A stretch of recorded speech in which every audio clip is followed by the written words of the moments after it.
Assalamualaikum warahmatullahi wabarakatuh. Salam sejahtera buat kita semua. Semoga kita semua dalam keadaan sehat jasmani dan rohani, tidak kekurangan satu apapun. Amin ya robbal alamin. Oke, Mimin akan melanjutkan cerita Liontin Giok Naganya. Tapi seperti biasa, bantu dulu tekan tombol like dan berkomentar juga Tuan dan Nona. Terima kasih sesudah dan sebelumnya. Terima kasih.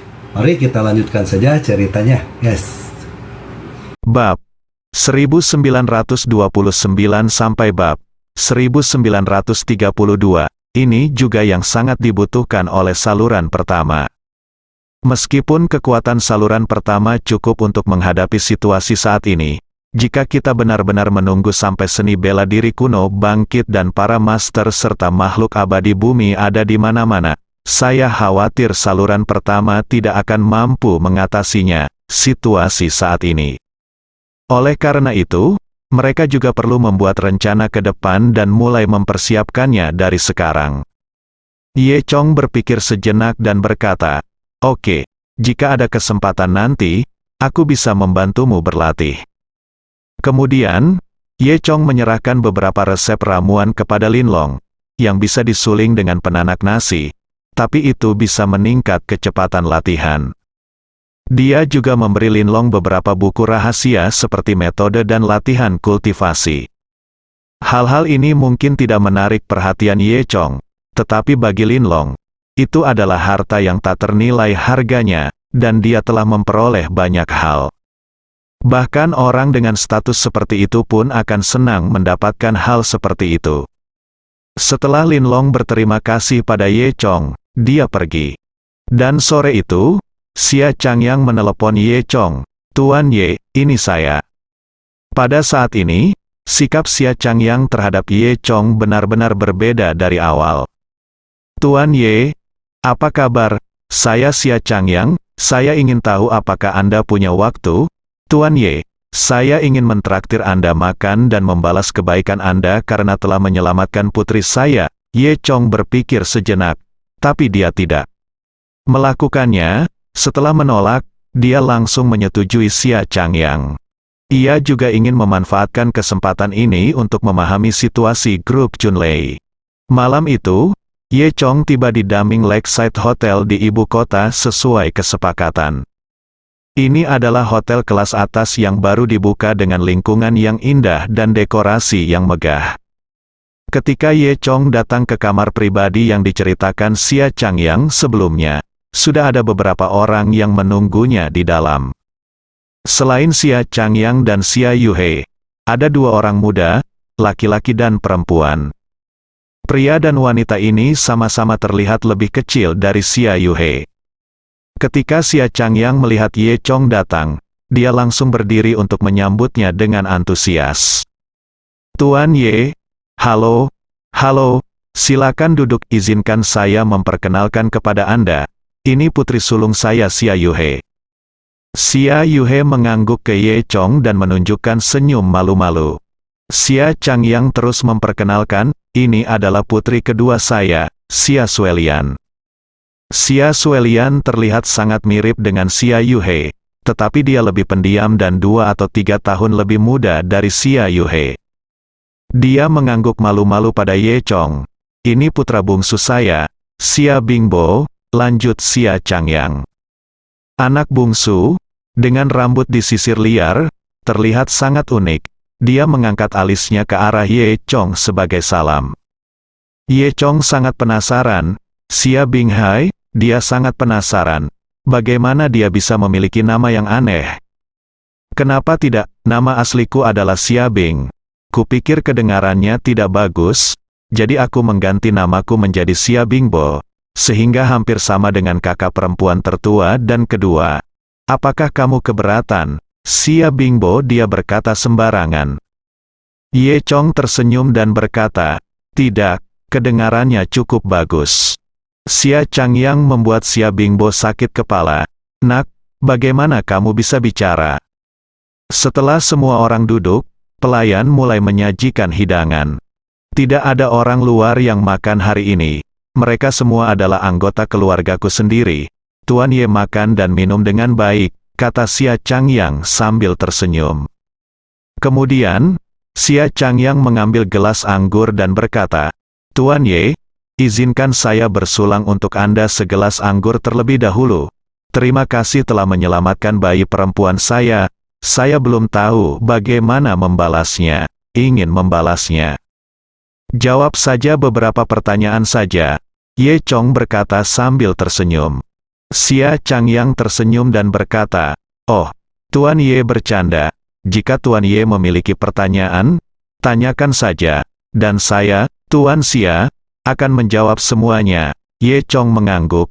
Oke, izinkan saya bertanya kamu, dari mana asalmu? Kenapa tiba-tiba kamu datang ke ibu kota?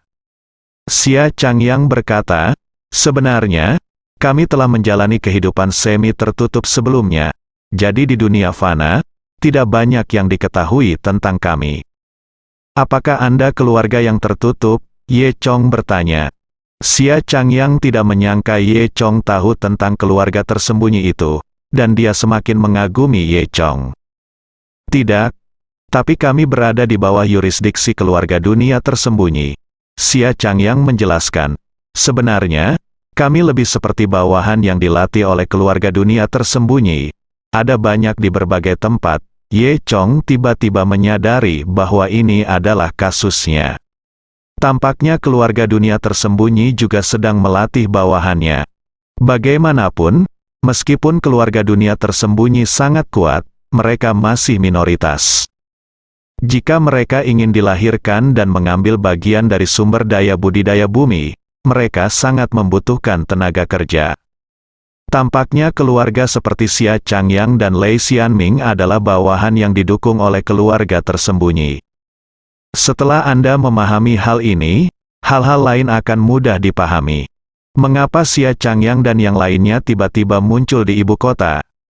Itu pasti karena keluarga dunia tersembunyi sedang mencoba untuk mengambil tindakan baru-baru ini.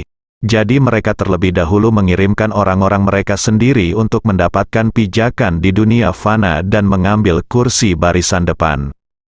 Belakangan, apa yang dikatakan Xia Changyang juga membenarkan pemikiran Ye Chong. Xia Changyang melanjutkan, beberapa bulan yang lalu, kami menerima kabar bahwa atasan meminta kami datang ke ibu kota untuk mendirikan kemah dan mendirikan pasukan, menunggu pengaturan lebih lanjut dari atasan. Siapa kamu di atas? Ye Chong diminta.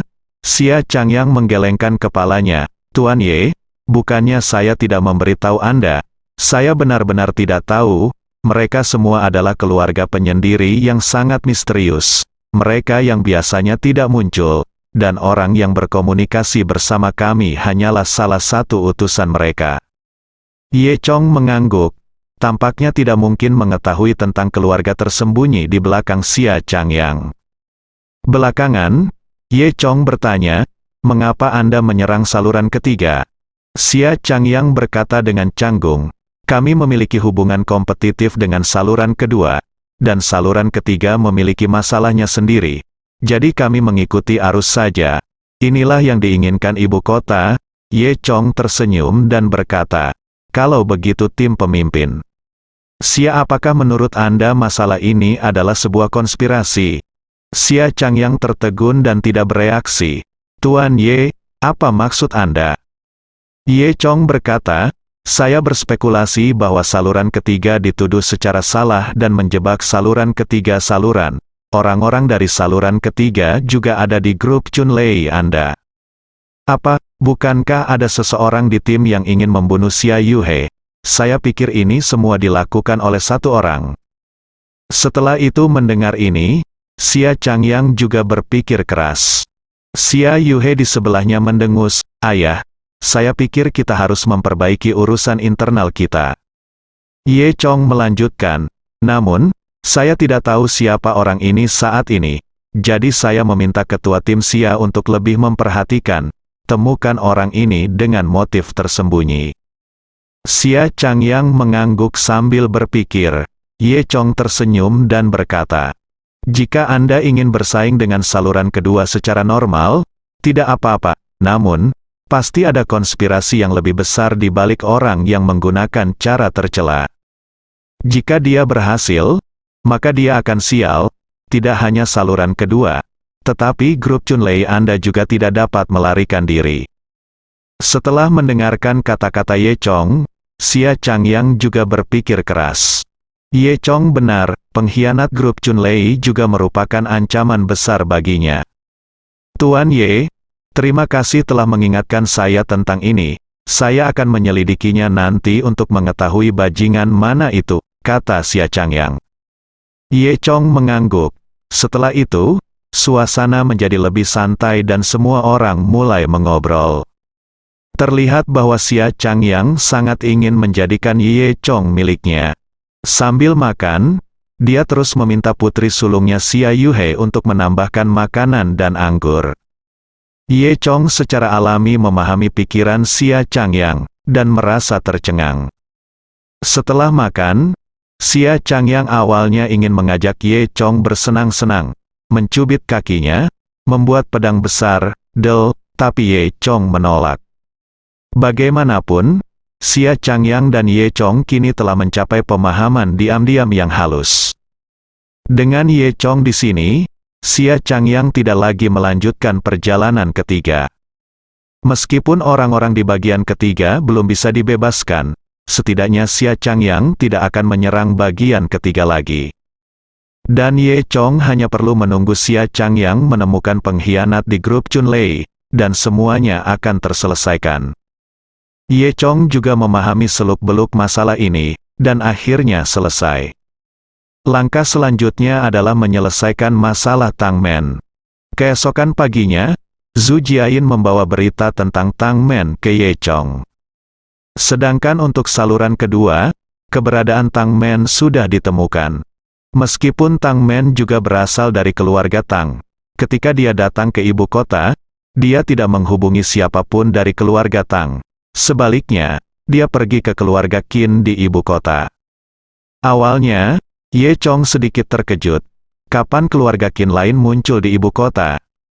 Zhu Jiayin berkata, keluarga Qin, seperti keluarga Xia, tiba-tiba mendarat di ibu kota baru-baru ini. Keluarga Qin juga sangat misterius. Bahkan saluran kedua kami tidak mendapatkan banyak informasi berguna.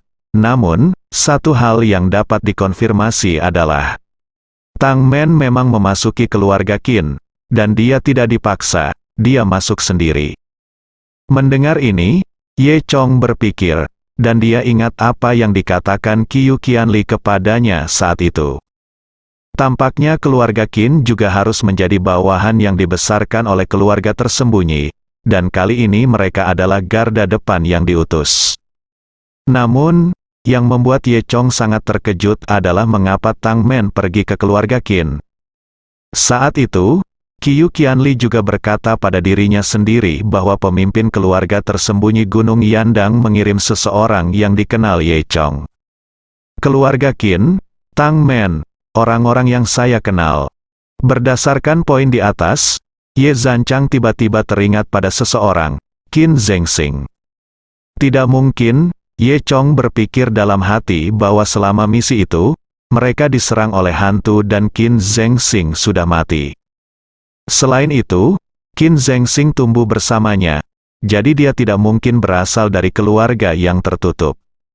Ye Chong tidak bisa mengerti, tapi bagaimanapun juga, Ye Chong masih berencana pergi ke rumah Qin.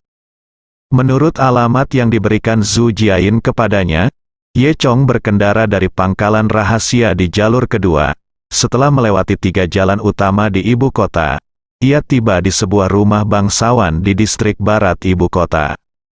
Ini adalah wilayah keluarga Qin. Harus dikatakan bahwa dalam waktu singkat, rumah sebesar itu bisa dibangun, dan masih mungkin untuk memiliki tanah seluas itu di tempat seperti ibu kota. Ini menunjukkan kalau kekuatannya cukup bagus.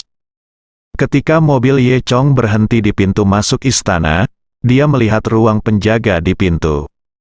Melalui jendela, Anda bisa melihat 4 pria kekar duduk di dalam rumah, mengelilingi kompor kecil, merokok, minum, dan bermain poker. Meskipun keempat orang ini jorok, Ye Chong tahu bahwa kekuatan keempat orang ini telah mencapai ranah pejuang tingkat bumi. Bahkan seorang penjaga pun memiliki kekuatan seperti itu. tampaknya keluarga Qin sungguh luar biasa. Ye Chong sedang memikirkan cara berkomunikasi dengan penjaga. Dia datang ke sini hari ini tanpa membuat janji sebelumnya, dan dia tidak tahu apakah keluarga Qin akan menemuinya. Namun, Ye Chong sudah memikirkannya, bahkan jika dia tidak diizinkan masuk, dia akan dengan paksa masuk dan membawa Tang Men keluar. Ye Chong berencana mengetuk pintu ruang penjaga ketika pintu istana tiba-tiba terbuka. Kemudian, sebuah skuter konvertibel berwarna merah melaju keluar. Skuter itu berhenti di depan Ye Chong tanpa ragu-ragu. Kemudian, seorang wanita keluar dari mobil. Usianya sekitar 40 tahun dan berpakaian seperti sekretaris. Bahan bajunya terlihat sangat mewah. Di luar bahkan kalangan menengah biasa pun tidak mampu memakai pakaian seperti itu. Dan wanita ini memiliki wajah yang baik, rambutnya dikeriting besar, dan dia terlihat cukup anggun, seperti seorang intelektual yang banyak membaca. Tidak ada yang bisa membayangkan bahwa bibi seperti itu sebenarnya bisa menjadi prajurit tingkat prefektur. Wanita itu mengangguk sopan kepada Ye Chong dan berkata, "Halo, Tuan. Apakah Anda Ye Chong? Saya adalah pengurus rumah tangga pribadi wanita tertua keluarga Qin. Di keluarga Qin, semua orang memanggil saya Bibi Qin." Ye Chong tidak melakukannya. Dia berpikir, sepertinya kamu sudah tahu bahwa aku akan datang sejak lama. Bibi Qin tersenyum dan berkata, "Sejak Nona Tang datang, kami tahu kamu pasti akan datang." "Jadi, kamu sudah kamu menungguku?" Ye Chong bertanya. Bibi Qin tersenyum dan tidak menjawab. Dia berkata, "Tolong, Tuan Ye, wanita tertua kami sedang menunggu Anda di dalam sekarang." Saat dia mengatakan itu, Bibi Qin memberi isyarat kepada Ye Chong untuk masuk ke dalam mobil. Ye Chong mengangkat bahu tidak setuju, lalu mengikuti Bibi Qin masuk. Kemudian, Bibi Qin menyalakan mobil, melaju ke gerbang, dan berjalan di sepanjang jalan setapak di pintu masuk istana, menuju ke dalam. Dan dari awal sampai akhir, 4 orang di ruang jaga hanya bermain kartu di sana tanpa melihat ke atas. Saya harus mengatakan bahwa seluruh istana keluarga Qin sangat indah, dengan sedikit cita rasa taman selatan. Bagian atas manor berbentuk persegi dan besar, tanpa tepian yang terlihat sekilas, dan terbagi menjadi beberapa area. Kawasan-kawasan ini hanya dihubungkan melalui jalan setapak atau paviliun tepi sungai. Ada pemandangan berbeda di setiap area. Beberapa area merupakan kolam bebatuan. Bebatuan tersebut tertutup salju, dan kolam tersebut juga dibekukan dengan lapisan es yang tebal.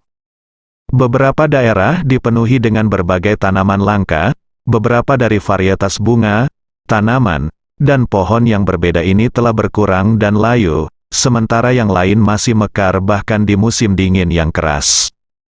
Ini menambah banyak warna pada taman yang tertutup perak. Ye Chong juga melihat banyak bangunan berbeda dibangun di sekitar taman, dengan gaya retro, tapi semuanya sangat indah. Tiap bangunan mempunyai fungsi yang berbeda-beda. Ada yang bisa digunakan untuk bersantai dan bersepeda. Ada yang bisa menerima tamu, bahkan gubuk pun dibangun dengan ciri khas yang unik. Lebih jauh lagi, Ye Chong bahkan melihat seekor harimau, yang tergeletak di atas batu tanpa salju, tampak tidak bahagia. Harimau itu tidak dikurung, melainkan dibiarkan di luar seperti itu. Namun, dengan ahli seperti Bibi Qin, termasuk 4 penjaga di depan pintu, harimau tidak berani bertindak sembarangan. Rumah keluarga Qin memang sangat besar. Bibi Qin melaju dengan kecepatan lambat, masih membutuhkan waktu 10 menit untuk melewati pemandangan taman yang luas dan mencapai area perumahan di belakang. Perumahan di sini semuanya berupa bungalow bata merah dan ubin kaca. Sekilas terlihat rapi dan seragam, dengan sedikit sentuhan kebangsawanan dalam kesederhanaannya. Batu bata merah dan ubin kaca, dihiasi salju putih, semakin menawan. Kemudian, Bibi Qin memarkir mobilnya di pintu masuk halaman. "Tolong, Tuan Ye, wanita tertua kami sedang menunggu Anda di dalam, kata Bibi Qin. Ye Chong tidak ragu-ragu dan berjalan langsung ke gerbang halaman. Setelah masuk, ada koridor kayu. Melewati koridor, halaman persegi segera muncul di hadapan Anda. Kecuali koridor dan gerbang di sisi tempat Ye Chong datang, 3 sisi lainnya dipenuhi rumah, mengelilingi seluruh halaman. Nampaknya gaya dekorasi keluarga Qin suka horizontal, vertikal, dan persegi. Seluruh halamannya sangat luas, dengan banyak bunga, tanaman, dan pepohonan. Rumah-rumah di sekitarnya dihubungkan oleh koridor dengan pagar berukir dan dinding batu giok. Tampilan rumah secara keseluruhan memiliki gaya Jepang. Ada sebuah paviliun di tengah halaman, dan ada seorang wanita di paviliun tersebut. Wanita itu sedang berlutut di atas bantal, dengan meja teh di depannya. Saat ini, air panas di atas meja teh mengeluarkan uap ke atas. Untuk sesaat, paviliun itu tampak dipenuhi asap dan roh peri, seolah wanita ini seperti peri. Meski wanita ini mengenakan kimono, Ye Chong bisa merasakan bahwa wanita ini bukan dari Jepang. Ye Chong maju 2 langkah, ingin melihat seperti apa rupa wanita itu. Setelah mendengar langkah kaki Ye Chong, wanita itu sedikit mengangkat kepalanya, mengangguk pada Ye Chong, lalu tersenyum tipis. Ye Chong menatap wanita itu dan tertegun. Wanita ini agak mirip dengan Qin Zhengxing. Sebelum Ye Chong dapat berbicara, wanita itu berdiri dan berjalan perlahan menuju Ye Chong. Dia berkata, "Halo, Tuan Ye Chong. Nama saya Qin Zhengqi. Saya pikir Anda harus memiliki hubungan yang baik dengan saudara laki-laki saya, bukan?" Ye Chong tidak bereaksi. "Apa, adikku adalah Qin Zhengxing. Saya Qin Zhengqi. Adik Zhengxing," kata Qin Zhengqi. Ini membuat Ye Chong tidak bisa dipercaya. "Anda tahu, dia dan Qin Zhengxing tumbuh dengan mengenakan celana yang sama. Mengapa Anda tidak pernah mendengar bahwa Qin Zhengxing memiliki saudara perempuan? Selain itu, Qin Zhengxing dibesarkan di desa Xiaoye sejak ia masih kecil. Keluarganya miskin dan tidak mampu makan, bahkan lebih miskin dari keluarga Ye Chong. 3 generasi kakek neneknya berasal dari desa Xiaoye. Qin Zhengxing, mengapa Anda masih memiliki latar belakang seperti itu?" Namun, ketika Ye Chong melihat penampilan Qin Zhengqi sangat mirip dengan Qin Zhengxing. Ini saja membuat Ye Chong tidak punya pilihan selain mempercayainya. Qin Zhengqi melihat tatapan bingung Ye Chong, tersenyum dan berkata kepada Ye Chong, "Tuan Ye, saya tahu Anda bingung, izinkan saya menjelaskannya kepada Anda secara perlahan." Setelah itu, Qin Zhengqi memberitahu Ye Chong keseluruhan cerita. "Untuk latih keturunan terbaik, keluarga Qin kami memiliki aturan. Begitu anak laki-laki dari keluarga Qin kami lahir, mereka akan ditinggalkan di luar untuk mengurus diri mereka sendiri. Mengenai apakah mereka dapat bertahan hidup, bagaimana kelanjutannya, bagaimana perkembangannya sepenuhnya bergantung pada keberuntungannya sendiri. Hanya mereka yang dapat bertahan hidup setelah mencapai usia 20 yang akan dibawa kembali ke keluarga Qin untuk pelatihan, meskipun anak itu diusir keluarga. Kami telah memperhatikan situasi ini dengan cermat. Anak-anak kami tahu bahwa pasangan pedesaan miskin dari desa Xiaoye yang menjemput Qin Zhengxing. Pasangan itu membesarkannya, dan Anda masih Qin Zhengxing. Teman baik Zhengxing, kalian berdua bertugas sebagai tentara bersama, tapi sayang sekali itu saudara laki-laki saya terbunuh sebelum dia dapat mengenali leluhurnya dan kembali ke klan. Sebenarnya, kami tidak mengharapkan ini." Setelah mendengar apa yang dikatakan Qin Zhengqi, Ye Chong masih ragu tentang masalah ini. Tapi saat ini, bukan itu intinya. Fokus saat ini adalah menyelamatkan Tang Men. "Di mana Tang Men? Apakah kamu di sini?" tanya Ye Chong. Qin Zhengqi tidak menghindarinya.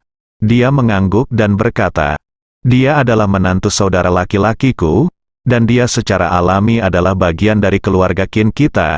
Bukankah normal bagiku di sini?" Ye Chong bertanya lagi, "Di Mana kan? Aku akan membawanya bersamanya sekarang. Biarkan dia pergi. Qin Zengqi tersenyum sedikit dan berkata, Tuan Ye, aku khawatir ini tidak akan berhasil. Ye Chong mendengus dingin, kamu ingin memaksa seseorang untuk tinggal, maka jangan salahkan saya karena bersikap kasar. Qin Zengqi juga tidak marah, hanya tersenyum sedikit. Dia berkata kepada Ye Chong, Tuan Ye, saya pikir Anda salah paham. Kami tidak memaksa Tang Men ingin tinggal di sini, tapi dia ingin tinggal di sini. Tentu saja Ye Chong tidak mempercayainya. Oke, kalau begitu kamu bisa memanggilku ke sini sekarang. Tang Men keluar. Jika dia mau tinggal di sini, aku akan segera pergi. Qin Zengqi tersenyum dan berkata, mengapa Anda begitu cemas, Tuan Ye? Karena Anda telah datang ke rumah keluarga Qin kami. Saya tidak ingin mengabaikan Anda. Mengapa Anda tidak datang dan makan secangkir teh bersamaku? Dengan mengatakan itu, Qin Zengqi berbalik, berjalan ke paviliun, dan berlutut di kasur. Qin Zengqi sepertinya berbicara dengan sangat lembut, dengan nada lembut, tetapi ada momentum yang tak terbantahkan dalam kata-kata dan tindakannya. Ye Chong sedikit tersenyum, dia ingin melihat apa tujuan Qin Zengqi. Jadi, Ye Chong mengikuti Qin Zengqi ke paviliun dan duduk di kasur di seberang Qin Zengqi. Setelah itu, Qin Zengqi mulai dengan terampil bermain dengan seperangkat alat seni teh di depannya. Merebus air, membuat teh, dan menuangkan teh, seluruh prosesnya sangat terampil dan anggun. Terlihat jelas bahwa ia telah menerima pelatihan yang sangat profesional. Segera, secangkir teh harum dikirimkan ke Ye Chong. Qin Zengqi tersenyum sedikit dan berkata kepada Ye Chong, Tuan Ye, teh ini adalah teh hijau spesial untuk gunung tua keluarga Qin kami. Cobalah. Bagaimana rasanya? Ye Chong menciumnya dan rasanya sangat enak. Tapi itu jauh lebih rendah daripada teh warna-warni yang dia tanam di ladang pengobatan desa Xiaoye. Teh jenis ini tidak ada rasa saat pertama kali diseduh. Saat diseduh untuk ketiga kalinya, Anda harus menggunakan air hangat, dan akan mengeluarkan rasa yang sangat menyegarkan. Tuan Ye, silakan coba bagaimana rasanya, kata Qin Zengqi. Dengan lembut, Ye Chong tersenyum dan meminum teh dalam satu tegukan. Kemudian, Ye Chong tersenyum dan berkata kepada Qin Zengqi, ini memang teh yang enak, tetapi kurang memiliki kepolosan dan memiliki terlalu banyak rasa pengotor. Yang dimaksud Ye Chong dengan ini adalah bahwa perilaku Qin Zengqi penuh dengan tujuan yang kuat. Qin Zengqi secara alami mengerti apa yang dia dengar, dan dia tidak marah. Dia hanya bertanya, Tuan Ye, apakah Anda punya perasaan lain? Sebenarnya, meskipun Ye Chong minum dengan cepat sekarang, dia masih merasakan aroma menyegarkan di antara minumannya, bibir dan gigi bau. Terlebih lagi, Ye Chong segera menyadari bahwa bau harum ini aneh. Kemudian dia menyadari bahwa teh tersebut telah dibius, dan itu adalah obat yang bahkan lebih ampuh daripada pil perak paling ampuh di dunia, I Love Ichijo Chai. Ye Chong sedikit mengernyit, dengan nada menghina. Dia pikir Qin Zengqi memiliki beberapa metode canggih, tetapi dia tidak menyangka itu akan menjadi trik kotor. Tubuh Dewa Naga Ye Chong kebal terhadap semua racun, jadi benda ini secara alami tidak berguna baginya. Namun, Ye Chong tidak membeberkan Qin Zengqi. Dia ingin melihat apa konspirasi Qin Zengqi. Yi Kuyu melihat tatapan diam Ye Chong. Qin Zengqi tahu bahwa Ye Chong menyadari bahwa dia telah diracuni. Dia tersenyum dan berkata, Tuan Ye, jangan khawatir, racun ini tidak akan membunuhmu. Sayang sekali jika bakat sepertimu membunuhmu, kata Qin Zengqi sambil mendekati sisi Ye Chong. Dia mengulurkan tangan batu giok, meletakkannya di dada Ye Chong, dan mengelusnya dengan lembut.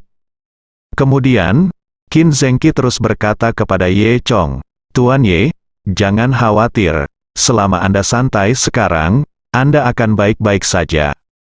Saat berbicara, mulut Qin Zengqi mendekat ke Ye Chong. Qin Zengqi menghembuskan napas seperti biru, yang membuat wajah Ye Chong gatal. Jarak antara keduanya sangat dekat saat ini, dan Ye Chong bisa melihat wajah Qin Zengqi. Qin Zengqi memancarkan aroma samar dan juga penuh kekuatan menawan.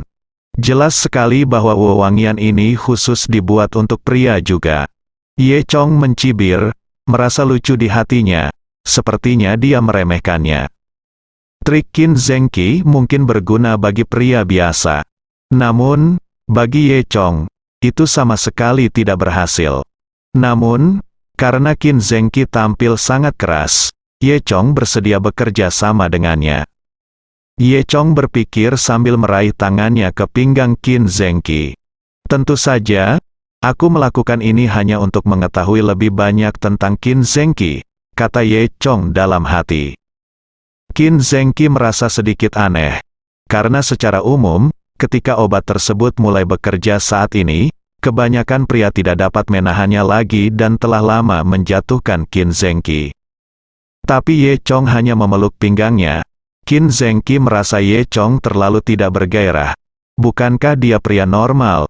Atau karena Ye Chong adalah anak baik sehingga dia tidak diracuni begitu dalam?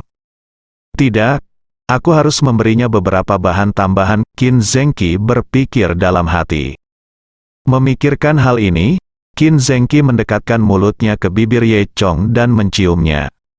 Ye Chong juga tidak menyangka kebahagiaan akan datang begitu tiba-tiba.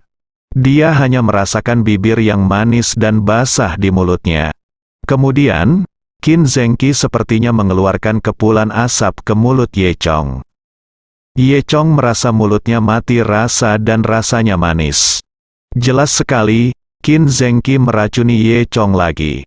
Ye Chong tidak peduli sama sekali, tapi kemampuan berciuman Qin Zengqi yang luar biasa membuat Ye Chong semakin mabuk. Segera setelah itu, Qin Zengqi berdiri perlahan, menyeka bibirnya, dan menunjukkan senyuman. Kamu masih tidak mau menyerah kali ini? Qin Zengqi berpikir dalam hati. Dia menatap Ye Chong yang duduk di kasur dengan senyum menawan di wajahnya. Kemudian, Qin Zengqi dengan lembut menurunkan pakaian di bahunya, memperlihatkan bahunya yang seputih salju. Tuan Ye, apakah menurut Anda saya terlihat bagus? Ye Chong mengangguk dan berkata sambil tersenyum, saya terlihat bagus. Kalau begitu, apakah Anda ingin melihat saya menarik sisi yang lain? Tanya Qin Zengqi. Ye Chong mengangguk, oke. Qin Zengqi merasa bangga di dalam hatinya. Hah, pria bau semuanya seperti ini. Lalu, Qin Zengqi berkata kepada Ye Chong, oke. Kalau begitu kamu berlutut saja di depanku dan memohon padaku. Oke. Jika Ye Chong benar-benar berlutut di depan Qin Zengqi, dia tidak akan bisa ditebus dan menjadi budak Qin Zengqi sejak saat itu. Harus dikatakan bahwa teknik pesona Qin Zengqi masih sangat kuat. Jika itu adalah manusia biasa, dia mungkin akan dikendalikan oleh Qin Zengqi bahkan jika dia tidak diracuni. Terlebih lagi, setelah minum teh, tidak ada yang bisa menolaknya. Jurus Qin Zengqi bisa dikatakan telah mencapai setiap sasaran, dan ia telah membunuh banyak master. Saat ini, Ye Chong perlahan naik dari kasur. Qin Zengqi berpikir bahwa Ye Chong akan berlutut, dan dia merasa lebih bangga di hatinya. Ya, memang seperti itu. Tapi Ye Chong berdiri tegak dan bertanya sambil tersenyum, mengapa kamu ingin berlutut? Turun. Kata Qin Zengqi tertegun, kamu, apa yang kamu katakan? Ye Chong berkata sambil tersenyum, ini hari yang sangat dingin. Sebaiknya kamu mengenakan pakaianmu agar tidak masuk angin. Aku tidak tertarik pada kamu sama sekali. Qin Zengqi tercengang pada saat itu, kamu, apa yang kamu katakan, kamu tidak dikendalikan, bagaimana ini mungkin? Qin Zengqi mengucapkan kata-katanya tanpa ragu-ragu, dan benar-benar menjelaskannya.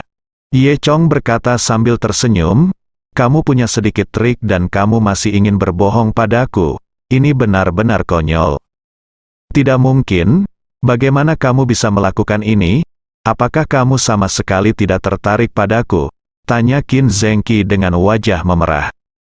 Dia lebih mementingkan pesonanya sendiri sekarang. Ye Chong mengangkat bahu dan berkata, tidak tertarik. Qin Zhengqi menghentakkan kakinya dengan marah. Ye Chong, kamu bertindak terlalu jauh. Apakah aku sangat tidak menarik? Ye Chong terkekeh. Aku minta maaf karena telah menyakitimu. Diri sendiri hormat. Tapi sebaiknya kamu segera mengenakan pakaianmu. Sekarang tehnya sudah diminum. Biarkan aku bertemu Tang Men. Saat dia berbicara, terdengar suara berderit dari pintu kamar di sebelahnya, dibuka. Tang Men keluar rumah. Sister Men, kamu baik-baik saja. Ye Chong berjalan cepat. Dia langsung mendorong Qin Zhengqi ke samping, yang membuat Qin Zhengqi semakin marah. Ye Chong merasa lega pada awalnya saat melihat Tang Men tidak diganggu. Kemudian sebuah pertanyaan langsung muncul di benaknya, apakah Tang Men benar-benar datang ke sini secara sukarela? Tang Men berkata, Ye Chong, aku baik-baik saja. Aku baik-baik saja. Saudari Men, aku di sini untuk mengantarmu kembali. Xiao Chun sedang menunggumu di rumah. Dia sangat mengkhawatirkanmu, kata Ye Chong. Tanpa diduga, Tang Men menggelengkan kepalanya. Ye Chong, pergilah, kembalilah dan beritahu Xiao Chun, jangan khawatirkan aku datang ke sini secara sukarela, aku baik-baik saja, dan aku tidak akan kembali bersamamu, Ye Chong. He tertegun, kakak Men, mengapa ini?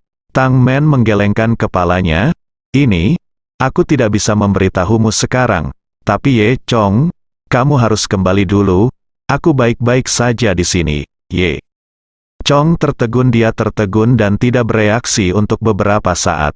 Pada saat ini, Qin Zhengqi, yang berada di sebelahnya, menyombongkan diri, tampaknya seseorang benar-benar sentimental.